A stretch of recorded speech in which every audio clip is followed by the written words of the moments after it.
નમસ્કાર મિત્રો, શું તમને પણ એવું લાગે છે કે દુનિયામાં બધું હોવા છતાં કંઈક ખૂટે છે? ટેકનોલોજી છે, સુવિધાઓ છે, પણ શાંતિ નથી. પૈસા છે, પણ સંતોષ નથી.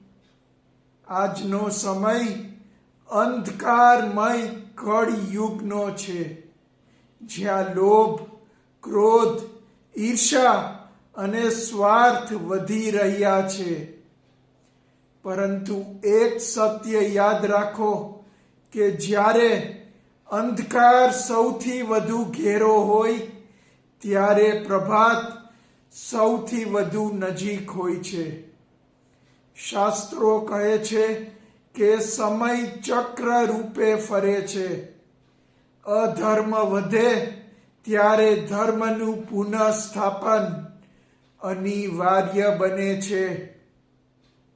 તો પ્રશ્ન એ નથી કે કળિયુગ પૂરો થશે કે નહીં, પણ પ્રશ્ન એ છે કે શું આપણે અંદરથી બદલાવા માટે તૈયાર છીએ? કળિયુગનો અંત બહારથી નહીં, અંદરથી શરૂ થાય છે. સત્યયુગ વિશે વધારે જાણવા માટે મારી ચેનલને સબસ્ક્રાઇબ કરો. ધન્યવાદ.